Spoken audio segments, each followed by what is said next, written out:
3월 뉴스 시작합니다.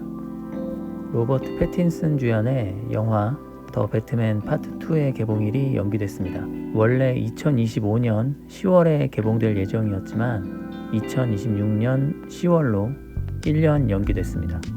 DCU를 총괄하고 있는 제임스 건에 따르면 이 작품은 DC의 공식 유니버스에는 속하지 않는 작품으로 외전에 속합니다.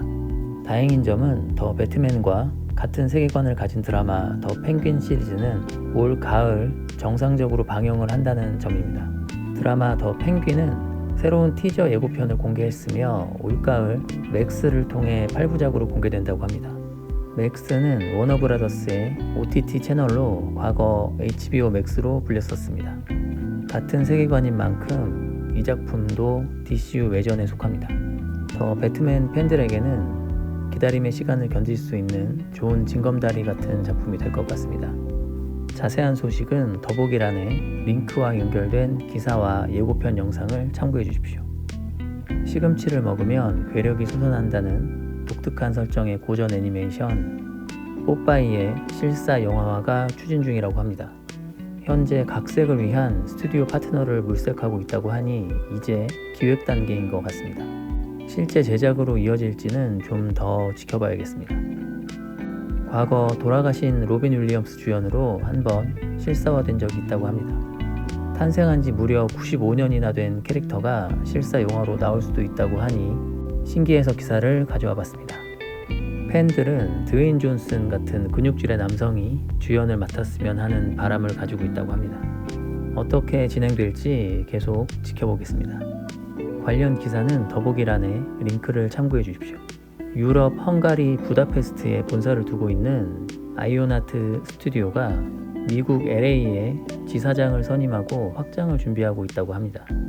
이들은 워해머와 콜 오브 듀티 등의 게임 시네마틱 작업을 진행했으며 최근에 헤일로 드라마 시리즈를 작업했습니다. 이 작품을 계기로 본격적인 헐리우드 벤더사로 성장하려는 계획인 것 같습니다. 이제는 더 큰 기회를 위해 도전하지 않으면 살아남기 힘든 시기인 것 같습니다. 좋은 결과가 있기를 바랍니다. 자세한 내용은 더보기란에 관련 기사와 스튜디오 홈페이지를 참고해 주십시오.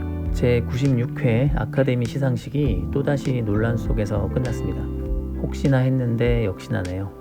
이 정도면 노이즈 마케팅이 아닐까 의심되기도 합니다. 이번 시상식에서는 크리스토퍼 놀란 감독의 영화 오펜하이머가 감독상 등 7관왕을 차지했습니다. 또한 화제의 영화인 가여운 것들이 여우주연상 등 4관왕을 차지했습니다. 여기까지는 다들 큰 이견이 없으실 겁니다. 문제는 VFX 부분이었습니다. 이번 시상식 VFX 부분 최종 후보에는 가디언즈 오브 갤럭시 3와 크리에이터, 미션 임파서블, 나폴레옹, 고질라 -1이 선정됐습니다. 이 중에 수상작은 고질라 -1이 선정되었습니다. 문제는 이 작품이 저예산으로 제작된 다소 많이 부족해 보이는 퀄리티를 가지고 있는 일본 작품이라는 점입니다. 많은 분들이 헐리우드에서 제작된 콩대 고질라 작품으로 생각하셨겠지만 아닙니다. 이 작품은 정말 순수하게 일본에서 저예산으로 제작된 괴수물 고질라입니다. 미국 제작사가 판권을 가지고 있고 미국에서 개봉을 했기 때문에 아카데미상 VFX 부문 후보로 선정될 수 있었습니다. 후보에 선정된 것까지는 모두가 그럴 수도 있겠구나 하고 이해하시겠지만 딱 한 작품만 받을 수 있는 VFX 상을 받는 것은 완전히 다른 문제입니다. 객관적인 VFX 퀄리티나 작품성이 일본 괴수물 그 이상도 이하도 아니었습니다. 같은 소재로 훨씬 잘 만든 헐리우드 영화 콩대 고질라도 상을 받지 못했는데 대체 이 작품이 어떻게 상을 받게 된 걸까요? 놀랍게도 레딧 VFX 커뮤니티에는 2달 전에 이 사태를 예견한 사람들이 있었습니다.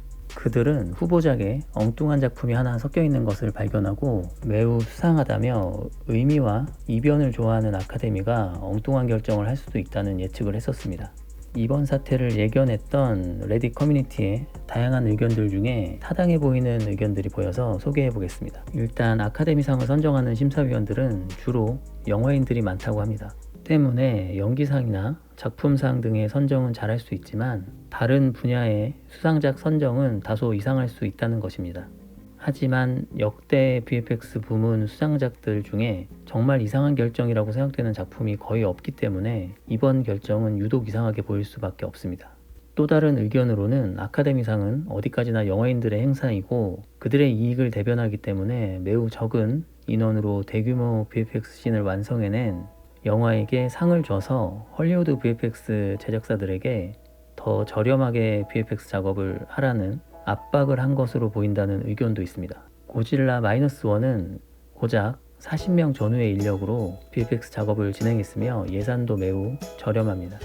당연히 VFX 품질은 균일하지 못하며 어떤 장면은 훌륭하지만 어떤 장면은 수준 미달이기도 합니다.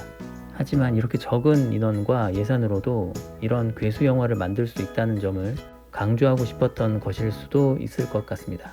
즉 이것은 최근 갈수록 낮아지는 예산과 이에 따라 열악해지는 근로 환경에 분노한 헐리우드 VFX 업계 사람들이 노조를 결성해 저가 수주의 반기를 들 움직임을 보이자 이를 압박하기 위해 더 싸게 만들어주는 곳도 있다라는 이야기를 하고 싶었던 것이라는 이야기입니다.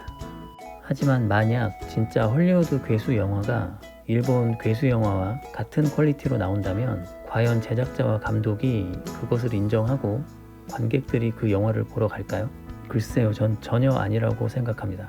또 다른 의견으로는 아카데미는 작품성 위주라 오락영화로 분류되는 마블 작품에 상을 주는 것을 싫어한다는 것으로 보인다는 의견도 있었습니다. 그렇다면 단순한 괴수물인 고질라 -1에게 상을 준 이유는 또 설명이 안 됩니다. 도무지 미스터리에 가까운 이 수상에 대해 정확한 이유는 알 수 없지만 언젠가 내부에서 누군가의 폭로가 있지 않을까 기대하고 있습니다. 물론 그게 아주 오랜 시간이 지난 다음일 확률이 더 높지만요. 사실 업계 관계자들은 대부분 크리에이터나 가디언즈 오브 갤럭시 3의 수상을 기대하고 있었습니다. 특히 크리에이터의 VFX 작업은 업계 관계자들에게 신선한 자극을 주었습니다. 물론 작품 자체는 그리 훌륭하지 못했지만요.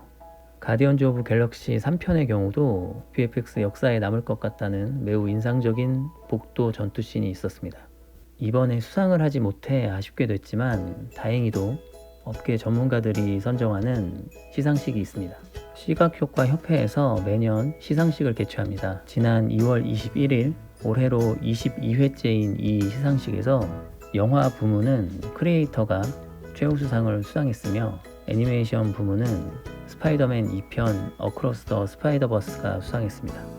드라마 부문은 라스트 오브 어스 시즌 1이 수상했으며 광고 부문은 코카콜라가 수상했습니다. 우리가 원하던 아주 객관적인 수상 결과네요. 이것으로 위안을 삼으며 이만 뉴스를 마치겠습니다. 추가로 아카데미 시상식에 대한 이슈가 발생한다면 다시 전달해 드리겠습니다.